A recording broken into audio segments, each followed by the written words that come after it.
오늘 또 제가 여러분과 함께 말씀을 나누는데 마태복음 16장 21절에서 24절 말씀을 가지고 나를 따르라라는 제목으로 하나님의 말씀을 함께 나누도록 하겠습니다. 우리가 함께 한 목소리로 하나님의 말씀을 읽겠습니다. 시작. 이때로부터 예수 그리스도께서 자기가 예루살렘에 올라가 장로들과 대제사장들과 서기관들에게 많은 고난을 받고 죽임을 당하고 제3일에 살아나야 할 것을 제 아들에게 비로소 나타내시니 베드로가 예수를 붙들고 항변하여 이르되 주여 그리 마옵소서 이 일이 결코 주께 미치지 아니하리이다. 예수께서 돌이키시며 베드로에게 이르시되 사탄아 내 뒤로 물러가라. 너는 나를 넘어지게 하는 자로다. 내가 하나님의 일을 생각하지 아니하고 도리어 사람의 일을 생각하는도다 하시고 이에 예수께서 제 아들에게 이르시되 누구든지 나를 따라오려거든 자기를 부인하고 자기 십자가를 지고 나를 따를 것이니라. 아멘. 여러분 혹시 오늘이 무슨 날인지 아십니까? 할로윈은 아직 아닌 것 같고 추수감사주일은 다음이니까 아닌 것 같은데 오늘이 혹시 좀 특별한 날인데 아시는 분이 계실까요? 만약에 이번 주일이 무슨 날인지를 아시는 분이 계신다면 여러분은 그분은 교회사 혹은 교회 역사에 조금 관심을 가진 분일 겁니다. 오늘은요 우리가 속한 기독교, 좀 더 정확하게 얘기하면 우리가 속한 이 개신교에 굉장히 중요한 날이에요. 바로 종교개혁 기념주일이라는 날입니다. 들어보셨어요? 종교개혁 기념주일? 이 종교개혁이라는 것을 기념하고 이것이 우리들에게 중요한 의미는 무엇이냐면 바로 우리가 속해 있는 이 개신교회가 종교개혁으로부터 탄생했기 때문입니다. 여러분 사람이 태어난 그 생일을 기억하고 또 기념하고 축하하잖아요. 마찬가지로 우리 개신교가 태어난 이날을 우리는 종교개혁 기념주일로 기념하고 있습니다. 그래서 많은 와각교회는 좀 그런 걸 많이 안 했기 때문에 그렇게 별로 중요하게 안 여겼지만 세계의 많은 개신교 교회들이 이 종교개혁 기념일을 함께 기념하고 있어요. 그래서 제가 이제 종교개혁 이런 말씀을 드렸잖아요. 근데 종교개혁이란 말을 들으니까 뭔가 좀 거창하고 좀 막연하게 들으실지 모르겠어요. 하지만 우리가 이렇게 특별히 종교개혁 기념주의를 맞이해서 그 의미와 정신을 한번 다시 되돌아보는 것은 꼭 필요하다고 저는 생각을 합니다. 그래서 오늘 저는 이 종교개혁이라는 우리 개신교의 뿌리를 다시 한번 되새겨보면서 우리의 교회가 어떠한 길로 나아가야 할지 또 우리 그리스도인들이 어떠한 마음으로 살아가야 할지를 함께 나눠보려고 합니다. 제가 종교개혁에 대해서 아주 좀 짧게 설명을 드리면 종교개혁은요 500년 전 16세기 유럽에서 일어났던 교회 개혁 운동이에요. 그 당시 유럽 사회는 어떤 사회였습니까? 가톨릭이라는 그 당시의 기독교죠. 가톨릭 교회가 유럽 사회를 다스리던 시대였어요. 특히 교회의 수장이었던 교황은 교회의 권력을 가졌을 뿐만 아니라 이 세상 권력까지 가졌던 사람이었어요. 그것을 손에 쥐고 있었다는 거죠. 한마디로 말하면 교회와 교황이 절대 권력을 가지고 있었던 시대였어요. 이런 말이 있습니다. 절대 권력은 절대적으로 부패한다. 절대 권력을 해서 조심해야 하는 거죠. 어쨌든 이런 그 절대 권력을 그 돈과 힘을 가지고 절대 권력을 가졌던 교회는 결국 중세 시대에 굉장히 부패하고 타락하게 됩니다. 그리고 그러한 교회를 더 이상 두고 볼 수 없었던 사람들, 일단의 사람들이 그 가톨릭 교회에 저항하여서 교회를 개혁하려는 운동을 계속 시작합니다. 그 중에 대표적인 사람이 바로 마틴 루터라는 사람이에요. 마틴 루터는 1517년 10월 31일 그날에 교회와 교황을 비판하는 95개조 반박문이라는 게 있는데 95개조로 무엇이 문제고 무엇이 잘못됐다고 비판하는 겁니다. 그것을 발표했고 이 사건을 계기로 종교개혁 운동은 전 유럽으로 점점 퍼져나가게 돼요. 그리고 그 결과로서 우리가 속해 있는 개신교, 루터교, 장로교, 침례교와 같은 이러한 새로운 교회들이 시작되게 되는 거예요. 그것을 우리는 개신교라고 부르죠. 영어로 여러분 개신교가 뭘까요? 영어로 개신교를 뭐라고 부를까요? 프로 시작합니다. 프로테스탄트라고 불러요. 프로테스탄트. 영어로 프로테스탄트라는 이야기를 들으시니까 여기에 뜻이 뭐겠다 생각 감이 오시죠? 프로테스트가 뭐예요? 시위하는 거잖아요. 그렇죠? 프로테스탄트라는 말 자체에는 저항하다라는 그런 뜻이 담겨져 있어요. 저항하다. 그렇기 때문에 개신교인들이라면 바로 우리들이죠.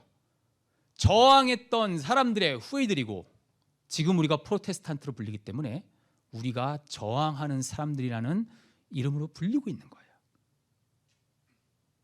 이렇게 프로테스탄트 개혁가들은요, 교회의 부패와 타락에 저항을 했고 참된 신앙을 가지기 위해서 다시 회복해야 할 것이 있다. 그 회복해야 할 것을 5가지로 얘기했습니다. 근데 그 5가지 앞에 뭘 붙였냐면 오직 이걸 붙였어요. 오직. 5가지가 뭘까요? 오직 말씀, 오직 그리스도, 오직 믿음, 오직 은혜, 오직 하나님의 영광. 교회가 이것들을 잃어버렸기 때문에 이렇게 타락했다는 겁니다. 그리고 다시 이것들의 의미를 되찾고 이것을 회복하는 것이 교회 개혁의 지름길이라고 이야기한 거죠. 그래서 이 5가지를 한 문장으로 요약해 본다면 저는 이렇게 말하고 싶어요. 성경 말씀이 증언하는 예수 그리스도에 대한 신실한 믿음을 가지고 그 하나님의 은혜에 힘입어서 하나님께 영광되는 삶을 사는 것이 참된 그리스도인의 삶이다. 이렇게 말하고 싶습니다. 5가지의 오직. 여기서 한 가지 가장 중요한 것을 꼽는다고 하면 뭘 꼽을 수 있을까요? 저는 오직 그리스도라고 믿습니다. 이 세상의 그 누구도 아니고 이 세상의 그 어떠한 것도 아닌 오직 예수 그리스도를 따라서 살겠다는 그 믿음이 바로 종교개혁의 핵심이라고 할 수 있는 거예요. 여러분, 그리스도인들은 예수 그리스도를 따라 사는 사람들이에요. 그리스도인이란 말 자체가 어디서 나왔습니까? 여러분, 그리스도인 말이 사실 성경에서 나온 거잖아요. 그렇죠? 사도행전에 보면 다른 사람이 이렇게 부른 거예요. 그리스도라 부르는 저 사람을 따르는 자들이 바로 그리스도인이다. 이렇게 얘기하는 거예요. 그러니까 그리스도인이란 말 자체는 뭐냐면 그리스도를 따르는 사람들이란 말입니다. 이 자리에 함께하는 여러분들은 그리스도인이십니까? 그렇습니다, 여러분. 사도행전에 나오는 저 옛날의 초대교회 성도들뿐만 아니라 중세시대의 그 중세교회의 타락을 개혁하고자 했던 그 사람들뿐만 아니라 지금 이 자리에서 예배하는 저와 여러분이 모두가 바로 그리스도인입니다. 그리스도를 따르는 사람들이라는 거예요. 이게 바로 우리들의 정체성이라는 거죠. 그리스도를 따르는 사람들. 이 사람들은 어떤 사람일까요? 오늘 우리가 나눌 본문 말씀이 그리스도를 따른다는 것의 의미를 잘 밝혀주고 있습니다. 21절 말씀은 이렇게 시작하고 있습니다.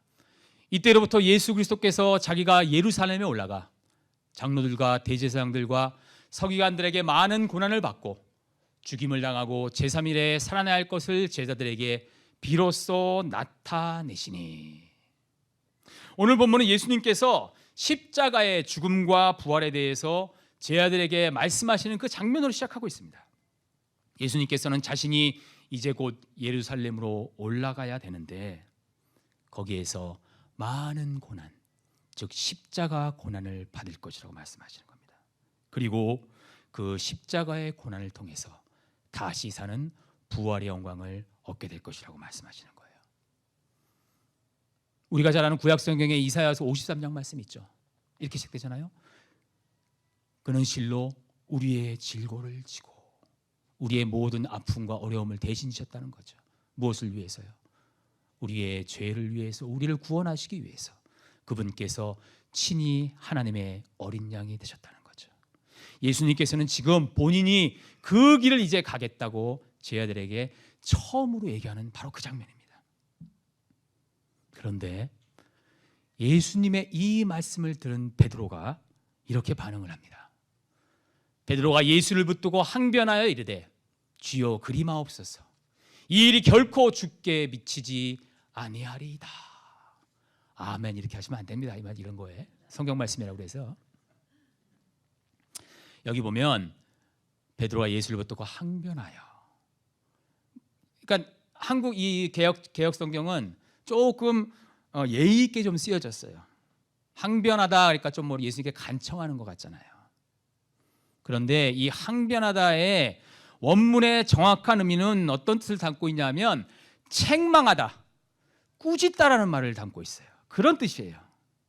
성경에 보면 예수님께서 귀신을 쫓아낼 때 귀신을 꾸짖어 내쫓으사 이런 말이 있잖아요. 똑같은 단어입니다. 꾸짖는 거예요. 그래서 베드로가 예수를 붙들고 꾸짖어 이르되, 이게 더 정확한 번역입니다. 무슨 말이에요? 예수님 말도 안 되는 소리 하지 마십시오. 도대체 절대 그런 일이 일어나지 않습니다. 여러분, 예수님 정신 차리세요. 무슨 말이에요? 그렇게 지금 책망하고 있는 거예요. 지금 예수님을. 베드로는 왜 이랬을까요? 아마도 예수님의 그 죽음 얘기를 들으니까 걱정이 돼서 그런 마음이 있었을 거예요. 하지만 그것보다 더 큰 게 베드로의 마음에 숨겨져 있었다는 겁니다. 우리가 이전 장면을 보게 되면 베드로가 왜 이러한 말을 하게 됐는지 그 단서를 찾을 수가 있어요. 16장 18절에서 19절 말씀은 이렇게 말하고 있습니다. 예수님께서 하신 말씀입니다. 또 내가 네게 이르노니, 베드로에게 이르는 거죠. 너는 베드로라. 내가 이 반석 위에 내 교회를 세우리니 음부의 권세가 이기지 못하리라. 내가 천국 열쇠를 내게 주리니. 지금 예수님께서는 베드로가 바로 교회의 시작이 된다는 거예요. 그리스도인의 맨 처음 교회의 시작이 바로 베드로라는 거예요. 거기에 뭘 줍니까? 천국 열쇠까지 준다는 거예요. 어떻게 보면 굉장히 큰 권능을 베드로에게 주신 거라고 말씀할 수 있어요. 예수님께서 이 말씀을 들은 베드로는 예수님께서 이제 예루살렘에 올라가시면 하나님의 새로운 왕국을 세우시고 나는 그 옆에서 예수님과 함께 그 영광을 누릴 수 있겠구나 하는 마음이 마음속에 들었다는 거죠. 그런데 예수님께서 죽으시면 어떻게 됩니까? 자기 마음속에 있는 그 마음이 하룻밤에 일장춘몽처럼 사라져버리는 거예요. 베드로의 마음의 그 깊은 곳에는 예수님을 통해서 자기 자신도 높은 곳으로 올라가고자 하는 욕망이 숨겨져 있었다는 겁니다. 그것이 불뚝 튀어나와서 자기도 모르게 예수님을 꾸짖으면서 그렇게 하시면 안 됩니다라고 얘기를 하는 거예요. 그리고 베드로의 그 말씀을 드린 예수님께서 베드로를 향해서 이렇게 말씀하십니다. 예수께서 돌이키시며 베드로에게 이르시되 사탄아 내 뒤로 물러가라. 너는 나를 넘어지게 하는 자로다. 내가 하나님의 일을 생각하지 아니하고 도리어 사람의 일을 생각하는도다 하시고. 사탄아 물러가라. 예수님께서 베드로에게 이렇게 말씀하신 겁니다. 아무리 그래도 그렇지 예수님의 사랑하는 그래도 제자인데 사탄이라고 부르시다니 좀 심하게 느껴지는지 모르겠어요. 요즘에 학교에서 선생님들이 선생한테 이 사탄아 그랬다가는 큰일 납니다. 그렇죠? 예수님께서는 이렇게 어떻게 보면 굉장히 심하게 느낄 정도로 지금 베드로에게 얘기하시는 거예요.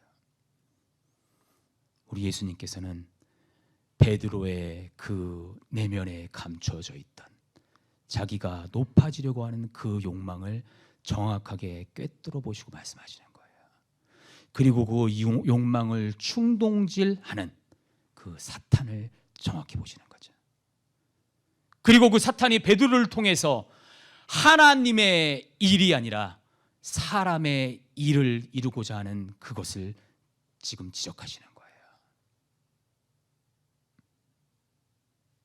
예수님께서요, 우리가 복음서 읽다 보면 사탄아 물러가라 이 말을 딱 2번 쓰십니다. 한 번이 바로 여기에요. 베드로에게 사탄아 물러가라. 또 어디에서 쓰실까요? 예수님께서 광야에서 시험 받으실 때 사탄아 물러가라 이렇게 말씀하십니다. 그 장면이 바로 이 장면입니다. 마태복음 4장 10절 말씀에 이에 예수께서 말씀하시되 사탄아 물러가라. 기록되었을 때 주 너의 하나님을 경배하고 다만 그를 섬기라 하였느니라. 왜 예수님께서는 지금 사탄아 물러가라 하셨을까요? 사탄이 예수님에게 유혹을 했기 때문이죠. 어떤 유혹입니까? 마귀가 또 그를 데리고 예수님을 데리고 지극히 높은 산으로 가서 천하만국과 그 영광을 보여 이르되 만일 내게 엎드려 경배하면 이 모든 것을 내게 주리라. 사탄이 예수님께 이렇게 유혹을 하고 있는 거예요.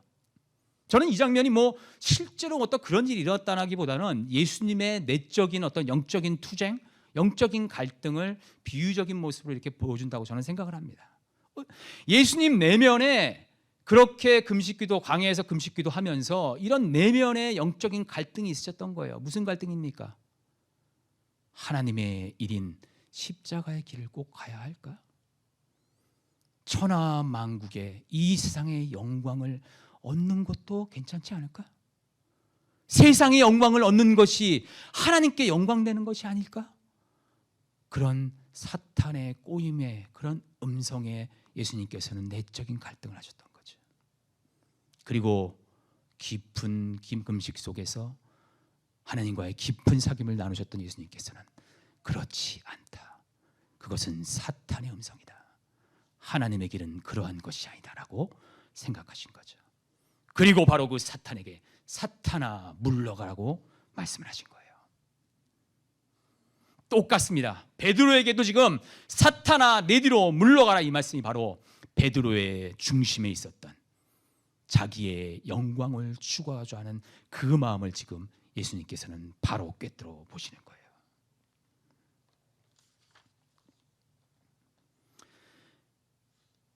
베드로의 이 마음은 하나님의 영광이 되는 하나님의 일이 아니라 자기 자신의 영광을 이루려는 사람의 일이었던 거죠. 우리 예수님께 반석이라는 칭을 들었던 교회의 주춧돌이 되었던 베드로조차도 이렇게 예수님의 길에 걸림돌이 되었던 거예요. 이게 바로 연약한 사람의 모습이죠. 저와 여러분들의 모습이기도 하죠. 주님을 위한다고 하면서 주님의 일에 걸림돌이 때려대기도 하죠.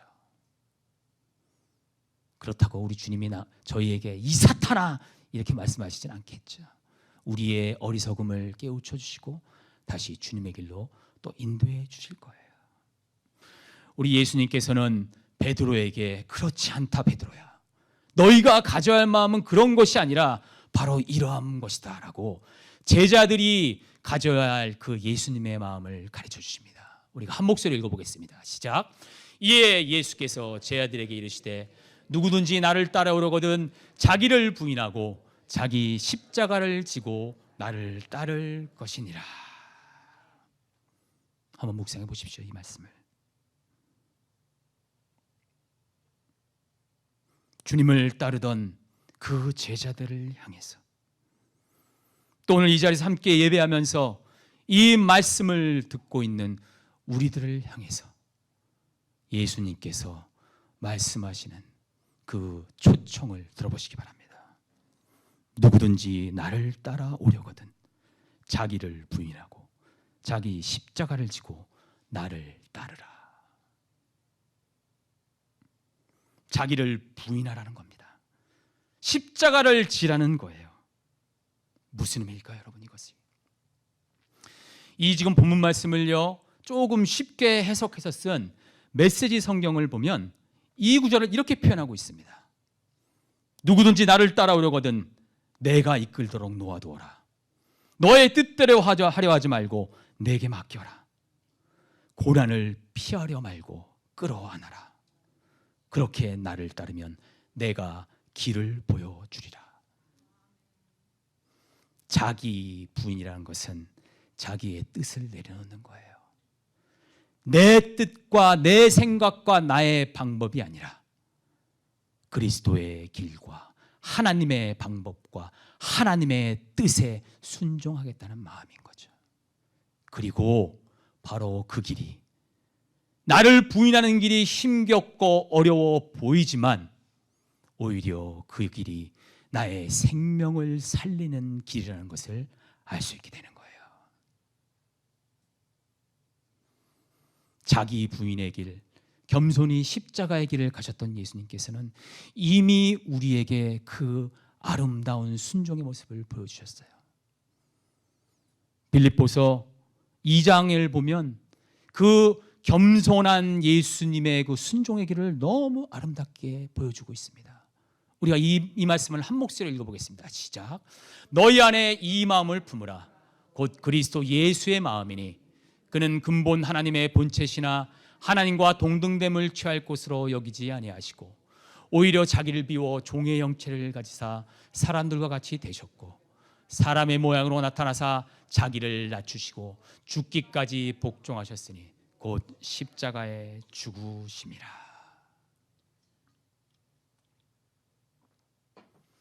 그리스도 예수의 마음, 그것이 무엇이에요? 우리 예수님이 누구예요? 하나님과 같은 분이에요. 동등하신 분이에요. 그분님께서 하나님의 자리를 포기하시고 사람의 모양으로 우리에게 오셨다는 거예요. 왜요? 우리의 구원을 위해서. 그리고 오히려 종의 모습을 가지고 십자가에 죽기까지 예수님께서는 순종을 하셨다는 거죠. 철저한 순종의 길을 가셨던 그 예수님의 모습을 이 지금 말씀이 보여주고 있죠. 여러분, 이게 바로 예수님의 마음이고 예수님의 길이고 예수님의 방법이란 것을 아시기 바랍니다. 우리의 왕 되신 예수님께서는 이렇게 스스로 낮아지신 분이에요. 세상의 방법과 다른 방법으로 하나님의 일을 만들어 가시는 분이에요. 세상의 방법은 뭡니까?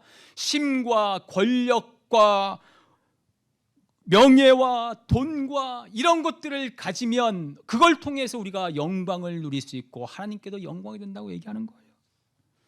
하지만 우리 예수님께서는 그러한 방법이 아니라 십자가의 순종과 희생과 섬김과 죽음을 통해서 하나님께서는 일하신다는 것을 말씀해 주고 있는 거죠. 지금 우리 예수님께서는 그 당시에 예수님을 따르던 제자들에게 또 우리들에게 십자가로 초청하시며 나를 따르라 라고 말씀하고 계십니다. 하지만요, 안타깝게도 예수님께 이러한 명령, 이러한 초청을 받은 제자들은 실패했습니다. 이 말씀을 듣고 제자들이 무엇을 하는지 아십니까? 누가 더 높나 서로 논쟁을 합니다. 네가 더 잘났냐 내가 더 잘났냐 논쟁을 해요. 또 예수님께서 영광 받으시면 오른쪽엔 누가 앉고 왼쪽엔 누가 앉아야 되나고 막 싸우고 있어요. 하나님의 일이 아니라 사람의 일, 자기의 야망을 계속해서 가지고 다투고 있는 거예요. 예수 그리스도를 따르는 사람들이 만든 종교, 기독교, 그리스도교, 중세 기독교 역시 실패했습니다. 예수님의 이름으로 교회의 권력과 세상의 모든 권력을 쥐었던 그 교회는 부패하고 타락했습니다. 희생의 십자가를 대신에 폭력과 굴림으로 이루려는 십자군의 길을 갔죠. 예수님의 영광이 아니라 자기의 영광을 추구했기 때문이에요. 그리고 안타깝게도 오늘날의 우리의 교회 역시 실패했습니다. 예수 그리스도의 이름을 끊임없이 부르면서 교회들은 자기 영광을 추구하고 있습니다. 중세 교회가 그 성직자들을 매매했던 그런 것처럼 대형교회 목사들은 자기의 자식에게 그 자리를 세습하고 있습니다. 중세교회가 면죄부라고 네가 이걸 사면 여기에 헌금하면 모든 죄가 그리고 죽은 사람까지 죄가 없어진다고 헌금하라고 강요했던 것처럼 교회에 헌금을 열심히 하면 11조를 잘 내면 축복받는다는 거짓 복음을 서슴없이 말하고 있습니다. 중세 그 성직자들이 성적으로 도덕적으로 타락했던 것처럼 오늘날 목회자들의 탈선과 비리와 추문의 이야기가 끊임없이 이어지고 있습니다. 한국교회를 대표했던 노 목회자가 계십니다. 그 어른께서 한국의 대형교회를 보시면서 언젠가 이렇게 말씀하셨어요. 거대한 공룡교회의 시대가 끝나고 앞으로는 그 시체 썩는 냄새만 날 것이다. 한국교회는, 대형교회들은 타락한 중세 교회보다 더욱더 타락한 교회들이다라고 그렇게 말씀하셨어요. 죄송합니다, 여러분. 시체가 썩는 냄새가 진동하는 시대, 우리는 그러한 교회의 시대를 지금 지나고 있습니다. 왜 이렇게 되었을까요? 자기 부인 대신에 자기 만족을 추구했기 때문이에요. 그리스도의 십자가의 영광 대신에 자기 스스로 만들어내는 영광을 추구했기 때문이에요. 예수님의 이름을 이용해서 자기 스스로 높아졌기 때문인 거죠. 그 결과가 뭡니까? 차마 입에 담기도 부끄러운 용어예요. 사회로부터 기독교가 아니라 개독교라는 그런 호칭을 받고 있습니다. 참으로 슬픈 현실입니다, 여러분.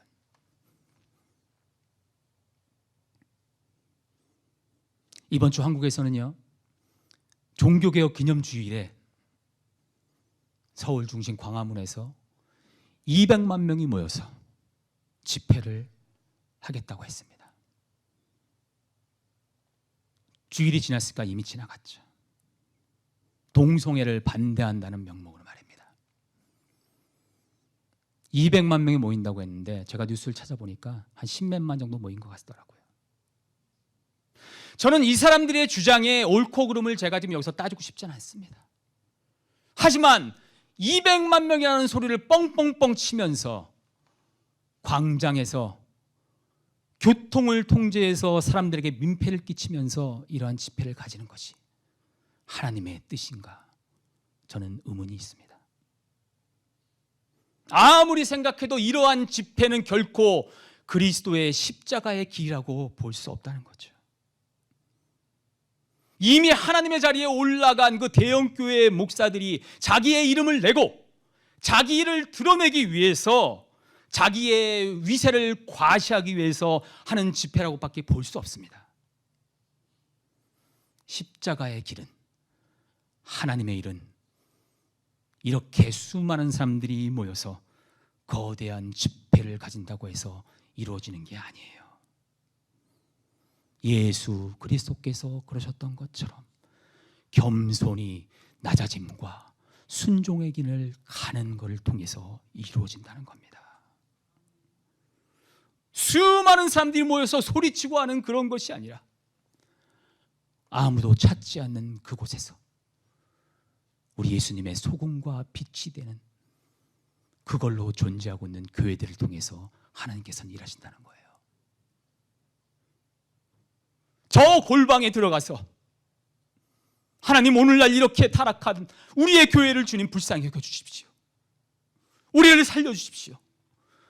우리가 회개할 수 있는 기회를 주십시오. 주님, 나로부터 내가 주님께 십자가의 길에 순종하겠습니다.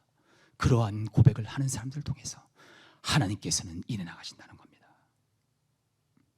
나 하나쯤이야 괜찮겠지가 아니라 나 하나로부터 내가 주님의 길을 따라가겠습니다라고 그 믿음의 결단이 있어야 한다는 거예요. 그럴 때 여러분, 우리의 실패는 실패가 아니게 됩니다. 우리의 실패를 하나님 앞에 드렸을 때, 우리의 실패를 하나님께 겸손히 고백했을 때 우리 하나님께서는 그 실패를 통하여서 하나님의 놀라우신 일들을 분명히 이루어 가실 겁니다. 우리의 실패를 드리고 나 자신을 주님 앞에 드리는 것이 필요하다는 거예요. 여러분께 제가 묻겠습니다. 여러분은 예수 그리스도를 믿으십니까? 여러분들은 예수 그리스도를 믿으십니까? 한 가지 더 묻게요. 여러분들은 예수 그리스도를 따르십니까? 예수 그리스도를 따르십니까? 예수님을 믿는 것은 귀하고 아름다운 거예요. 그런데 그 믿음과 더불어 우리 예수님의 길을 따르는 게 필요하다는 겁니다. 믿음이를 넘어서 따름이가 되어야 한다는 거예요. 그게 바로 우리 예수님께서 우리를 향하신 초청이자 명령인 거예요. 그리스도를 따르는 길. 여러분 설교를 들으시면서 마음에 좀 부담이 되십니까? 부담이 되셔야 돼요. 당연한 겁니다. 부담을 안 느끼시면 설교를 잘 못 들으신 겁니다. 십자가는요, 그저 만만하거나 쉬운 거는 아닙니다. 하지만 십자가는 동시에 아주 거창하고 대단한 것들도 아니에요. 어떤 사람은 이렇게 얘기하는 사람이 있어요. 우리의 사랑하는 사람, 아름다웠던 사랑의 삶을 보여줬던 우리 최동선 전사님. 나는 저런 십자가 지는 길은 난 도저히 못할 것 같아. 어떻게 저런 십자가를 지고 살았을까? 착각하지 마십시오. 예수님께서는 아무나에게 그런 십자가를 주시는 게 아니에요. 최동선 전사에게는 최동선 전사의 십자가가 있었고, 나에게는 나의 십자가가 있는 거예요. 자기 십자가가 있는 거예요. 우리 예수님께서는 다른 사람의 십자가가 아니라 내가 짊어져야 할 나의 십자가가 무엇이냐를 지금 묻고 계시는 겁니다. 나의 삶 속에서, 나의 일상 속에서, 나의 관계 속에서, 내가 해야 할 일들 속에서 내가 감당해야 할 그 십자가. 우리 예수님께서는 그 십자가를 발견하고 그 십자가를, 자기 십자가를 짊어지고 예수님을 따르라고 말씀하시는 거예요. 그렇기 때문에 우리들 각자에게 주어지는 십자가는 모두가 다릅니다. 어떤 사람에게는 좀 더 크고 무거운 십자가가 주어질 수 있고, 어떤 사람에게는 조금 덜 무거운 십자가가 주어질 수 있어요. 어떤 사람은 좀 더 큰 고난과 희생을 통과할 수 있고, 또 어떤 사람은 좀 더 가벼운 그런 희생을 겪을 수도 있습니다. 하지만 십자가는 동일한 십자가예요. 자기의 십자가, 그것이 필요하다는 겁니다. 이 시간 우리가 함께 우리의 삶 속에서 내가 짊어져야 할 십자가는 무엇인지 한번 생각해 보시기를 바랍니다. 그 누군가가 될 수도 있고, 어떠한 일이 될 수도 있고, 내가 해야 할 일이 될 수도 있고, 자기의 영혼 가운데 우리 예수님께서 이것이 너의 십자가다, 이것을 짊어지고 나를 따르는 그 음성에 우리가 아멘으로 응답할 수 있기를 바랍니다. 여러분, 제가 오늘 여러분과 함께 종교개혁 주일이라는 그런 이유로 조금 무거운 이야기를 했습니다. 송구합니다, 여러분. 하지만요, 우리가 신앙생활을 통해서 하나님께서 주시는 그 놀라운 위로와 은혜와 사랑을 누리는 것이 너무 소중하고 아름다운 일이에요. 하지만 동시에 주님이 부르시는 그 제자의 길, 십자가의 길 역시 우리에게 주어지는 예수님의 선물이라는 겁니다. 저 옛날 예수님을 따르기 위해서 목숨을 바쳤던 초대교회의 성도들, 중세시대의 그 교회 타락에 저항해서 교회를 개혁하고자 했던 그 프로테스탄트들, 바로 그러한 것처럼 우리들 역시 옳지 않은 것에 대해서, 잘못된 것에 대해서, 오늘날 주님의 길에서 탈선한 교회들에 대해서 그건 아니다라고 저항할 수 있는 믿음을 가질 수 있기를 바랍니다. 무엇보다 예수님께서 우리들 각자에게 주시는 나의 십자가를 묵묵히 짊어지고 믿음의 여정을 걸어갈 수 있기를 바랍니다. 나를 따르라는 그 주님의 음성에 아멘으로 응답하여서 그 길을 걸어가면서 하나님께서 도우시는 그 도우심과 인도하심이 우리들 모두에게 있기를 간절히 소망합니다. 함께 기도하시겠습니다.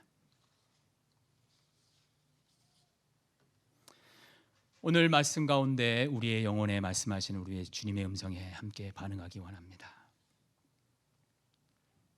종교개혁 기념주의를 맞아서 오늘날의 교회를 바라보면서 참 많은 아픔을 느끼게 됩니다. 우리 하나님께 하나님 우리의 교회를 불쌍히 여겨 주옵소서. 우리가 주님의 길로 십자가의 길로 돌아가게 하여 주옵소서. 또 무엇보다 내 인생 가운데 주님이 허락하신 십자가가 무엇인지 깨닫게 하시고 그것을 묵묵히 짊어지고 믿음의 여정을 갈 수 있도록 도와주옵소서. 그런 마음으로 우리 하나님께 함께 고백합시다. 사랑의 하나님, 이 귀한 아침에 하나님의 사랑하는 사람들이 함께 모여 예수 그리스도의 이름을 부르며 하나님께 예배할 수 있는 은혜를 허락하시니 감사를 드립니다. 특별히 종교개혁주의를 맞이하여서 우리의 교회가 나아갈 길이 무엇인지 또 우리 그리스도인들이 어떻게 살아야 할지를 또한 돌아보게 하시니 감사합니다. 주님, 하나님에게 탈선한 우리의 교회를 불쌍히 여겨 주옵소서. 우리에게 회개의 기회를 허락하여 주셔서 우리를 향하신 우리의 교회를 향하신 하나님의 뜻이 무엇인지 바로 분별할 수 있도록 지혜를 주옵소서. 다른 무엇이 아니라 예수님께서 우리를 부르시는 그 십자가의 길로 우리의 교회가 나아갈 수 있도록 주님 힘주시고 도와주옵소서. 또 함께 모여서 예배하는 우리들이 나에게 주어진 자기 십자가가 무엇인지 알게 하여 주시고 나의 십자가를 지고 묵묵히 그리스도의 길을 따라가는 여정을 갈 수 있도록 용기와 힘을 허락하여 주옵소서. 주인도 따라 살아가는 그동안 사랑과 충성을 바치겠다는 믿음의 고백이 우리의 삶에 넘쳐날 수 있도록 도와주옵소서. 그래서 오직 그리스도 때문에 우리에게 주어지는 놀라운 사랑과 은혜와 평화와 기쁨이 넘쳐날 수 있도록 우리에게 복의 복을 더하여 주옵소서. 이제는 우리 주 예수 그리스도의 은혜와 하나님 아버지의 그 크신 사랑과 성령님의 사귐과 충만하심이 이 자리에 함께 모여 예배하고 주님의 마음을 품고 나아가는 존귀한 한 분 한 분 영혼 가운데 지금부터 영혼까지 함께 하시기를 축복하옵나이다.